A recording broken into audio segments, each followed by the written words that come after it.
ദില്ലിയിൽ വായു ഗുണനിലവാരം ഗുരുതര നിലയിൽ തുടരുന്നു. നഗരപ്രദേശങ്ങളിൽ 450 മുകളിലാണ് വായു ഗുണനിലവാര സൂചിക.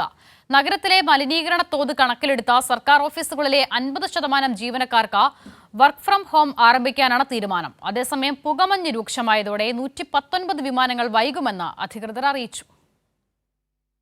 രാജ്യതലസ്ഥാനത്തെ വായു ഗുണനിലവാരം ഗുരുതരമായി തുടരുകയാണ്. തുടർച്ചയായി വായു ഗുണനിലവാര സൂചിക 450 മുകളിൽ ഉയരുന്നതോടെ നിയന്ത്രണങ്ങൾ കൂടുതൽ ശക്തമാക്കാനാണ് സർക്കാർ തീരുമാനം. നഗരത്തിലെ മലിനീകരണ തോത് കണക്കിലെടുത്ത് സർക്കാർ ഓഫീസുകളിലെ പകുതി ജീവനക്കാർക്ക് വർക്ക് ഫ്രം ഹോം നടപ്പിലാക്കും. ഓഫീസുകളിലെ 50% ജീവനക്കാർ വീടുകളിലിരുന്ന് ജോലി ചെയ്യണമെന്ന് പരിസ്ഥിതി മന്ത്രി ഗോപാൽ റോയ് അറിയിച്ചു. പുകമഞ്ഞ് രൂക്ഷമാകുന്നത് വിമാന ട്രെയിൻ സർവീസുകളെയും സാരമായി ബാധിച്ചു. 119 വിമാനങ്ങൾ വൈകി ഓടുമെന്നും 9 വിമാനങ്ങൾ റദ്ദാക്കിയതായും അധികൃതർ അറിയിച്ചിട്ടുണ്ട്. 9 ട്രെയിനുകളും റദ്ദാക്കിയിട്ടുണ്ട്.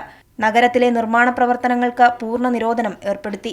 വായു ഗുണനിലവാരം അപകടകരമായ അവസ്ഥയിൽ തുടരുന്നതോടെ സ്കൂളുകളും ഡൽഹി സർവകലാശാലയും അടച്ചു. നവംബർ 23 ശനിയാഴ്ച വരെ ക്ലാസുകൾ ഓൺലൈനായി നടത്തും. അനുമതി വാങ്ങാതെ നിയന്ത്രണങ്ങൾ നീക്കരുതെന്ന് സുപ്രീം കോടതി നിർദ്ദേശിച്ചിട്ടുണ്ട്. കൈരളി ന്യൂസ്, ദില്ലി.